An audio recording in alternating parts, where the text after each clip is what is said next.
Heim- und Holzwerker, liebe Selbermacher, liebe Do-it-yourselfer, liebe Maker und alle, die Freude haben am kreativen Schaffen und Werken. Ich bin der Markus und das ist der Kanal von Fabricium. Danke, dass ihr wieder mit dabei seid. Herzlich willkommen. Fingerzinken. Eine altbewährte, sehr stabile und auch sehr ansehnliche Form der Holzverbindung. Sie werden verwendet für Boxen, Schatullen, Schubladen und sogar ganze Möbelkorpusse. Traditionell werden Fingerzinken hergestellt mit Handsäge und Stechbeitel und es erfordert schon etwas Übung und auch Zeit, damit sie so richtig schön werden. Deutlich schneller und ohne große Übung kann man sich sehr saubere Fingerzinken am Oberfräsentisch herstellen. Allerdings benötigt man dazu eine entsprechende Fräsvorrichtung. In der englischsprachigen Woodworking-Szene wird diese als Box-Joint-Jig bezeichnet. Für eines meiner nächsten YouTube-Projekte wollte ich mir selbst so eine Vorrichtung bauen und habe mir dazu verschiedenste YouTube-Videos angesehen und da gibt es ja wirklich viele. In jedem waren irgendwie Ideen, die mir gut gefallen haben, aber es war nie die eine Lösung dabei, bei der einfach alles gepasst hätte. Deswegen habe ich meinen eigenen Jig entwickelt und ich denke, der bringt einige Besonderheiten mit, die man so in dieser Kombination bisher noch nicht gesehen hat. Die Zinkvorrichtung hat mehrere Vorlagen für unterschiedliche Zinkformate, die einfach auszuwechseln sind. Zusätzlich gibt es eine Feineinstellung, mit der man die Passgenauigkeit der Zinkverbindung sehr genau einstellen kann. Man kann das Werkstück mit einem Niederhalter arretieren und somit besonders sicher fräsen. Eine Staubabsaughaube hält das Sichtfeld frei, was auch der Fräsqualität und der Sicherheit zugutekommt. Und last but not least kann man die Vorrichtung schnell und einfach direkt am Fräslift montieren. Wie ich die Vorrichtung gebaut habe und wie sie funktioniert, zeige ich euch jetzt. Bleibt dran, es wird spannend. Also schauen wir uns mal an, was wir haben an Materialien. Multiplex aus der Restekiste, einmal 18, einmal 15, einmal 12 mm, etwas Sperrholz mit 6 mm Stärke und HPL-Platte hatte ich auch noch einen Rest mit 6 mm. Wir haben zwei Rändelmuttern M6, die sind brüniert, müssen es aber nicht unbedingt sein. Zwei Einschraubgewinde oder Gewindemuffen, ebenfalls M6. Ein Stückchen M6er Gewindestange. Natürlich braucht man ein bisschen Messing. Ja, ihr seid in einem Fabricium-Video. Ein paar Schrauben werden wir brauchen, 3x20. Und eine besondere Rolle spielt diese Mikrometerschraube.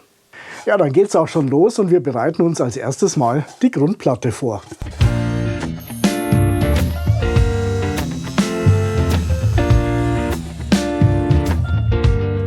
Ich habe auch schon mal den Anschlag hier vorbereitet. Der soll verschiebbar sein auf der Grundplatte. Das heißt, wir brauchen hier zwei Führungssnuten, in denen dann unsere HPL-Führungsschienen laufen können, sauber. Und die fräsen wir uns am besten am Oberfräsentisch ein.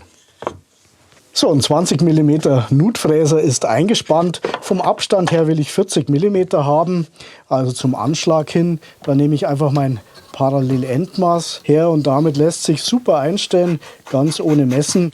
Wunderbar. Die Nut werden wir in 2 Schritten auf 6,1 mm Tiefe fräsen. Ich wollte es euch nur zeigen, wie ich es einstelle. Das ist natürlich eine schöne Anwendung jetzt hier für diesen Höhenmesser. Habe ich ein Video dazu gedreht und oben verlinkt. Aber wie gesagt, ich werde es in 2 Etappen fräsen, dann wird es sauberer.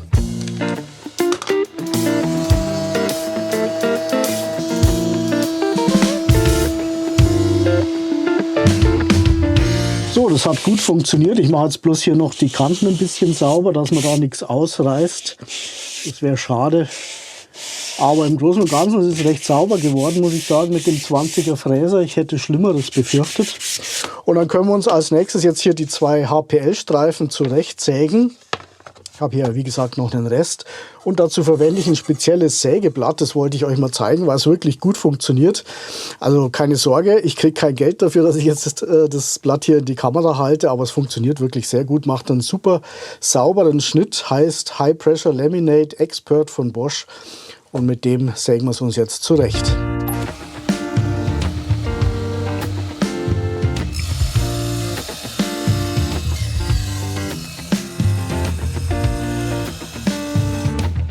Das ist wirklich ein ganz sauberer Schnitt, der da rauskommt. Also ich bin immer wieder begeistert. Schön. Falls es noch ein bisschen streng laufen sollte, wie in meinem Fall, kann man hier einfach mit der Ziehklinge vorsichtig noch ein bisschen nacharbeiten. auch die Kanten brechen.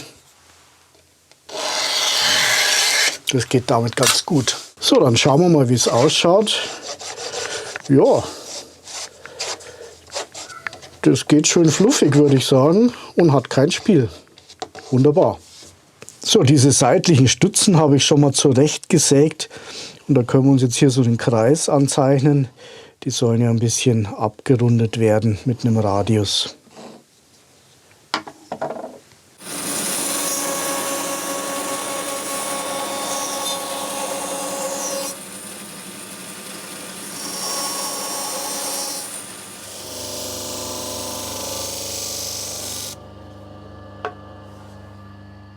Ja, an die eine Seite, da können wir gleich ein paar Bohrungen setzen für unsere Mikrometerschraube. Die wird darin befestigt. Wir haben jetzt leider hier nur 5 mm und wir sind ja 12 mm stark vom Material. Das heißt, wir müssen das ein bisschen verschlanken. Von der linken Seite aus machen wir eine 20 mm Forstnerbohrung rein und dann eben hier seitlich durchbohren mit 9,5, damit wir die Schraube, die Mikrometerschraube dann darin einstecken können und auf der Gegenseite eben mit dieser Mutter befestigen können. Da gibt es eigentlich auch einen speziellen Schlüssel dazu, der war leider nicht dabei.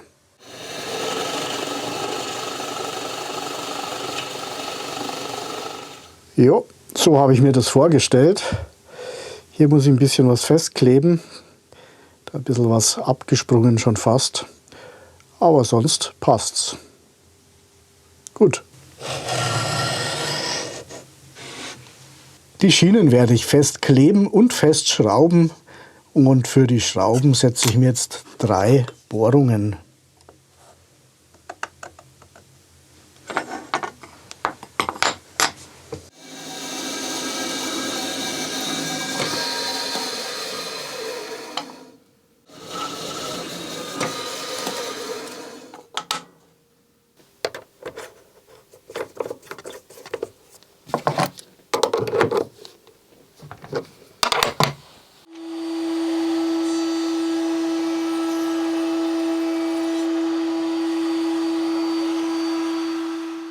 Ja, ich werde die Träger jetzt tatsächlich erstmal mit Sekundenkleber hier fixieren auf den Läufern und dann können wir sie hinterher von unten noch schön mit den Schrauben fixieren. Hat man das alles hier schon schön ausgerichtet, dass das dann auch rechtwinklig auf den Läufern steht.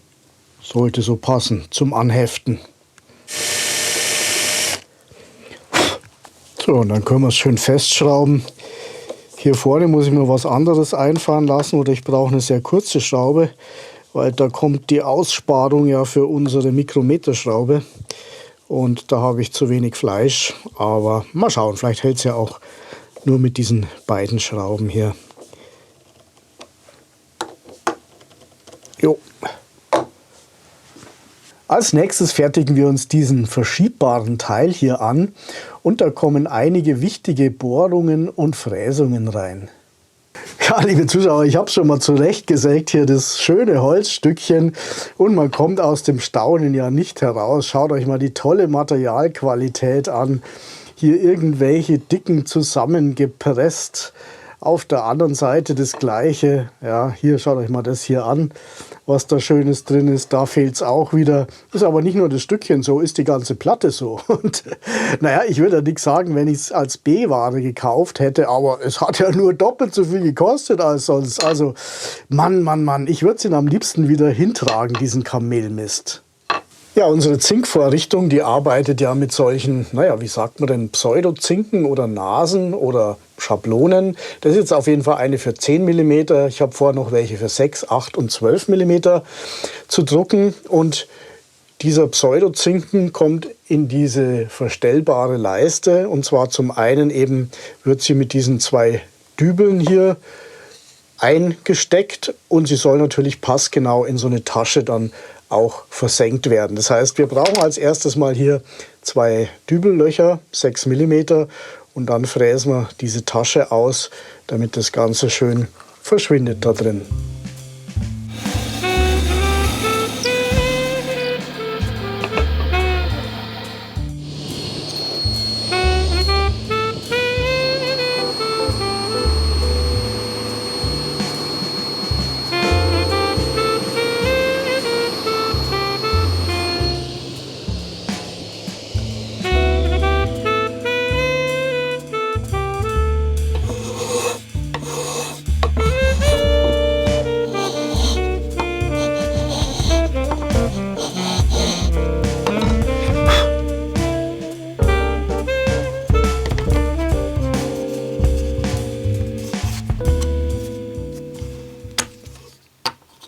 Ja, liebe Zuschauer, eine kurze Werbung in eigener Sache.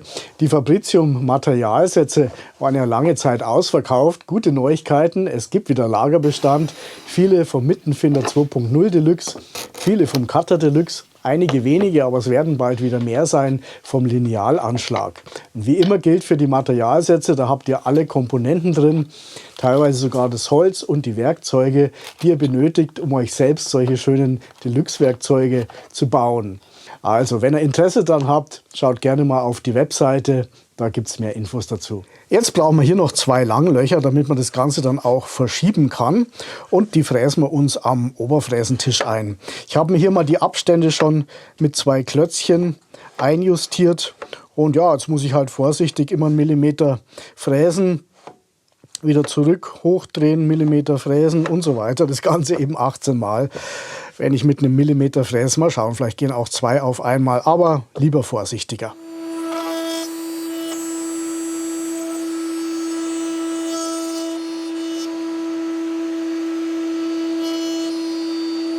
Ja, dieses verschiebbare Element wollen wir natürlich auch an einer Position dann fixieren.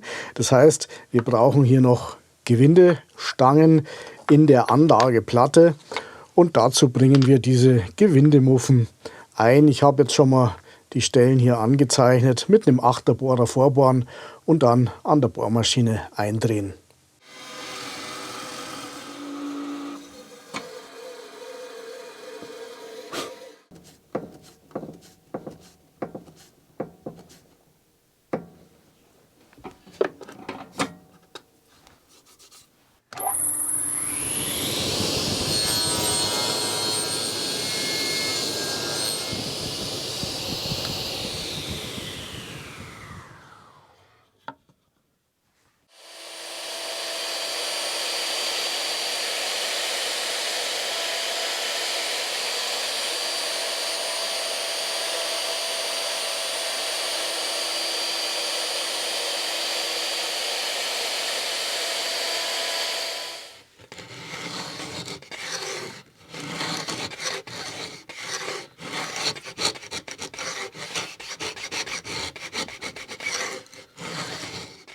In unsere vordere Anlageplatte, da bringen wir so ein Opferbrettchen ein. Warum machen wir das nun, wenn unser Werkstück aufgespannt ist und wir fräsen dann so durch unsere Zinken, dann fräsen wir auch hier hinten rein. Und wenn man es natürlich erst mit einem großen 12er Fräser fräst und dann irgendwann später kleinere Zinken mit einem 6er Fräser macht, dann ginge der ja ins Leere. Das heißt, wir haben Gefahr, dass das hinten ausfranst, unser Werkstück. Deswegen machen wir da so eine auswechselbare Platte hin. Zero Clearance Insert könnte man auch neudeutsch sagen, also Nullspaltplatte. Und damit können wir immer sicher gehen, dass wir hinten ausrissfrei dann ausfräsen. Genau. Und das befestigen wir uns mit 2 kleinen Schräubchen. Hiermit auch wieder kleinen Gewindemuffen. Die habe ich euch eingangs bei der Komponentenvorstellung unterschlagen. Die Gewindeeinsätze kleben wir einfach ein mit ein bisschen Sekundenkleber. Müssen ja nicht viel halten. Einmal. Jo.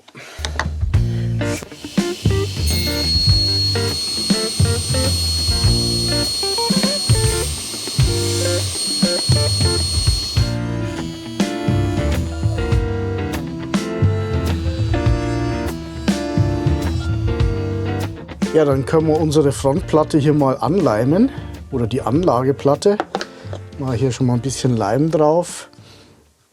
Muss jetzt gar nicht so viel sein, denn es wird dann eh noch gedübelt. Und dann bringe ich hier solche 1, 2, 3 Blöcke an, damit das Ganze einigermaßen rechtwinklig steht. Der andere. Hier. Dann können wir das vorschieben. Das andere einigermaßen mittig ausrichten hier, die Platte. Und dann können wir es einfach mit Leimzwingen schön anziehen. Und wenn es dann trocken ist, machen wir von vorne noch ein paar Dübel durch. So, schauen wir mal, ob es im Winkel steht. Super. Dann warten, bis der Leim angezogen hat.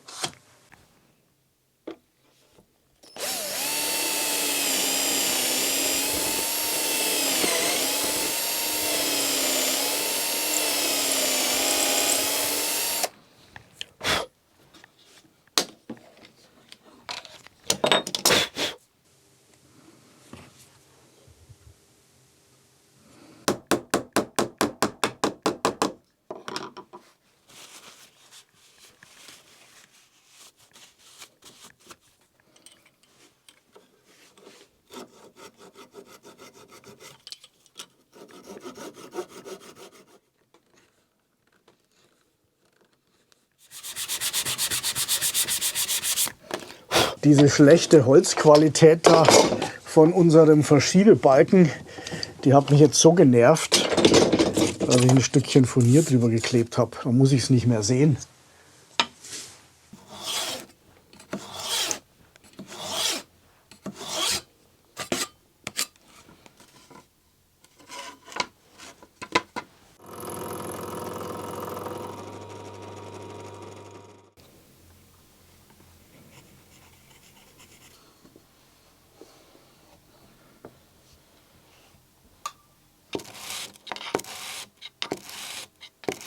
Ja, liebe Zuschauer, ich finde es jetzt auf jeden Fall deutlich schöner als vorher. Jetzt muss ich mich nicht mehr ganz so ärgern, wenn ich hier oben auf dieses madige Holz schaue. Ich habe hier hinten noch so eine Messingbeilage gemacht. Dann haben wir hier einen definierteren Anschlag. Muss man nicht machen, kann man machen. Es war nicht viel Arbeit und hey, ihr wisst ja, ich stehe auf Messing. Soweit haben wir das jetzt fertig. Ich habe ein kleines Problemchen entdeckt und zwar, ich weiß nicht, ob es eins ist, müsste man sich mal dann anschauen. Und zwar haben wir hier so ein leichtes Spiel drin. Ich weiß nicht, ob man es sehen kann. Auf der anderen Seite auch. Und ich habe mir überlegt, ich werde jetzt hier einfach noch so eine Verstärkung einleimen, so einen kleinen Balken. Schlechter wird es auf jeden Fall nicht dadurch. Schauen wir mal, ob es besser wird. War jetzt so nicht vorgesehen im Plan, aber manche Dinge sieht man halt nicht im Cut. Die sieht man erst, wenn man es baut. Und ja, ich leime das jetzt mal ein und dann schauen wir mal, ob es ausreichend stabil ist, das Ganze. Gut, ich möchte vorne noch einen Anschlag später anleimen, damit wir da nicht beliebig weit rauskommen, beziehungsweise beliebig tief hier einfräsen können.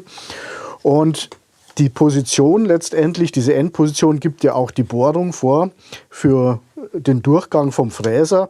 Die versetzt man jetzt allerdings um 3 mm nach hinten, sodass der Fräser also mit seinem Durchmesser auf jeden Fall sicher durch ist. Und die können wir uns jetzt hier auch schon mal anzeichnen. Ja, willkommen an meinem arg provisorischen Frästisch, liebe Zuschauer. Wobei der Tisch als solches ist gar nicht so provisorisch. Den habe ich mal von einem Amerikaner hier in München abgekauft, der wieder zurückgeflogen ist und wollte den ganzen Krempel eben nicht mitnehmen. Aber die Platte ist sehr provisorisch, eine MDF-Platte, die ist bestimmt schon seit 10 Jahren drauf, auf die Schnelle einfach mal gemacht. Auch hier diese ganzen Führungen sind nur mit einer Zwinge festgemacht. Aber ihr wisst ja, wie es ist, Provisorien halten manchmal am längsten. Gut, jetzt ist es ja so, manche dieser Fräsvorrichtungen oder Zinkvorrichtungen, die laufen dann in so einer Schiene, in so einer Führungsschiene. In meiner Platte ist aber keine Schiene und ich denke, ich werde auch keine benötigen, denn bei meinem Frästisch, den ich wie gesagt ja abgekauft habe, war auch so ein schöner Anschlag hier mit dabei, mit so einem Schieber, der dann eben die Möglichkeit hat, einen Queranschlag hier einzuspannen. Das ist ja, glaube ich, die häufigste Anwendung für so eine Schiene. Kurzum, ich habe mich also dazu entschlossen, hier keine Schiene einzufräsen. Stattdessen werde ich meine Grundplatte hier direkt auf der Grundplatte des Oberfräsenlifts befestigen. Da haben wir ja schon 2 schöne Gewindebohrungen drinnen. Und somit können wir das einfach schön festschrauben hier mit diesen 2 leider zölligen Schrauben. Und das hält super fest, da wackelt eher der Tisch. Wir brauchen noch Zugang zu der Höhenverstellung und zur Bremse des Fräsliftes. Ich habe die Positionen mal hier auf den Frästisch übertragen und das können wir jetzt entsprechend auf die Platte hier auch übertragen und dann die Bohrungen setzen, damit wir da dran kommen.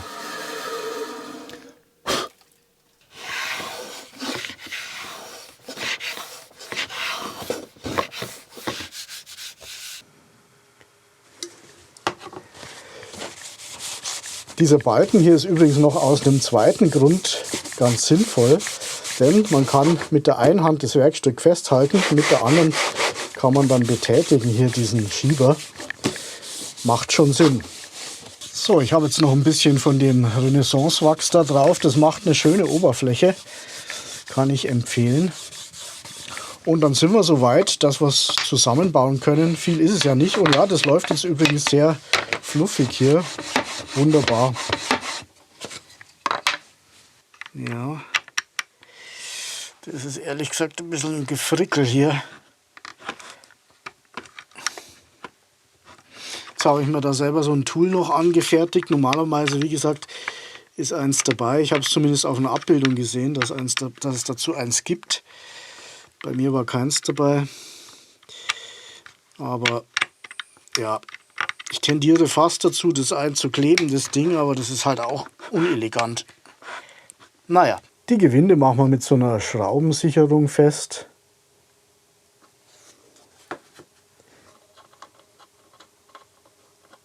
Dann kommt der Einsatz rein.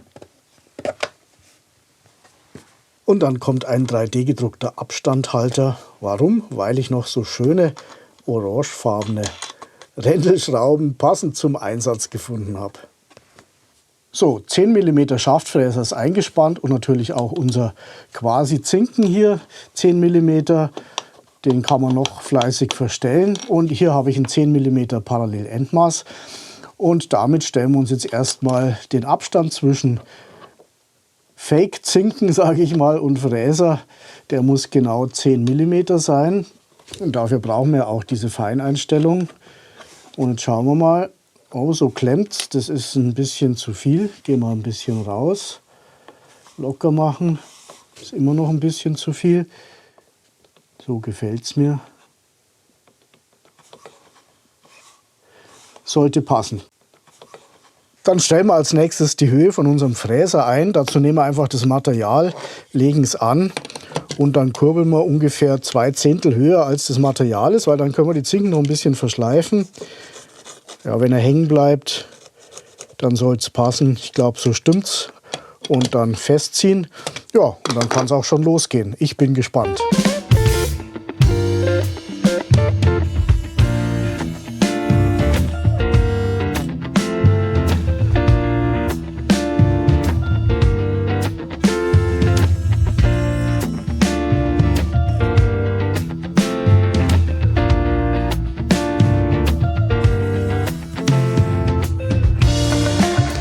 Also die Fräsqualität haut mich noch nicht vom Hocker. Da kann auch die Vorrichtung nichts dafür. Ich glaube, ich probiere es nachher mal mit einem Spiralnutfräser. Ist doch einigermaßen ausgerissen hier. Aber auf der anderen Seite, die Passung, die ist super. Muss man echt sagen. Auf Anhieb, ich habe nichts mehr verstellt. Fällt nicht auseinander. Geht leicht zusammen. Damit bin ich zufrieden. Ja, es gibt jetzt aber auch 2 Punkte, mit denen ich nicht so zufrieden bin. Und zwar entstehen beim Fräsen relativ viel Späne und die verdecken die Sicht auf das Fräsgeschehen. Das heißt, wir brauchen irgendeine Form der Absaugung, damit wir da einfach eine klarere Sicht haben. Das ist das eine. Und das andere, ich habe festgestellt, dass bei den Fräsarbeiten doch relativ hohe Kräfte auf das Werkstück ausgeübt werden. Und ich habe so den Eindruck, das Ergebnis könnte besser werden, wenn man das Ganze festzwingt. Ich möchte jetzt natürlich hier möglichst nicht mit einer Schraubzwinge rumhantieren, die dann vielleicht aus der Hand fallen könnte und auf den Fräser fällt und naja, den Rest kann man sich ja ausmalen, sondern irgendwas, was an der Vorrichtung fix ist und trotzdem es erlaubt, das Werkstück eben festzuklemmen. Und da habe ich schon 2 Dinge mir überlegt, die zeige ich euch mal. Für die Werkzeugfeststellung habe ich hier so ein Langloch eingefräst. Das konnte ich leider nicht mit der Oberfräse erledigen, weil da ja schon alles Mögliche hier montiert ist. Das heißt, ich habe das an der Langloch-Bohreinrichtung meiner Hobelmaschine gemacht. War ein bisschen tricky hier, dieses Werkstück einzuspannen. Von der Qualität, gut, ist es jetzt nicht ganz so schön, als hätte man es mit der Oberfräse gefräst, aber noch akzeptabel. Dann habe ich mir mit dem 3D-Drucker so einen Werkstück-Niederhalter gedruckt. Ja, und damit können wir jetzt recht einfach und schnell ein Werkstück einspannen. Beilagscheibe drüber. Diese Befestigungsmutter hier kommt auch aus dem 3D-Drucker. Festziehen und gut ist es. Hält bombenfest. Und wenn wir schon beim 3D-Druck sind, ich habe hier so eine Absaughaube konstruiert und ausgedruckt. Und auf der Vorderseite der Vorrichtung habe ich 2 M6er Gewindestangen eingebracht. Da können wir unsere Haube schön aufschieben und dann mit Rändelmuttern einfach festziehen. Auf der Rückseite kommt dann der Rüssel rein und ich hoffe, dass wir damit eine gute Möglichkeit gefunden haben, die Späne hier ordentlich abzusaugen. Dann probieren wir es damit nochmal aus, dieses Mal mit Spiralnutfräser. Ich bin hier zu nah dran, ich komme hier nicht durch. Muss ich also den Abstand etwas vergrößern. So soll es passen.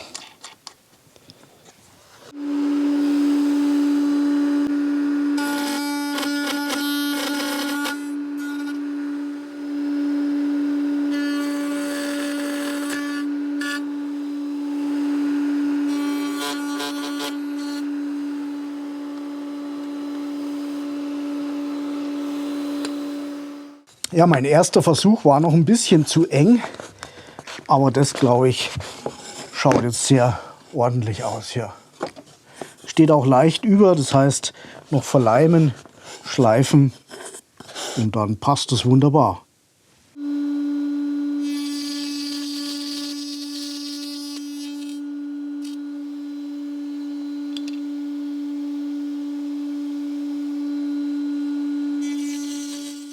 Ja, das war der 6 mm Fräser, wieder mit einem bisschen schwierigem Holz. Ich glaube, eine Kiefer ist es, aber das kann sich sehen lassen. Schaut ganz ordentlich aus. Ein bisschen fester könnte es sein, aber so die Passung, die gefällt mir recht gut.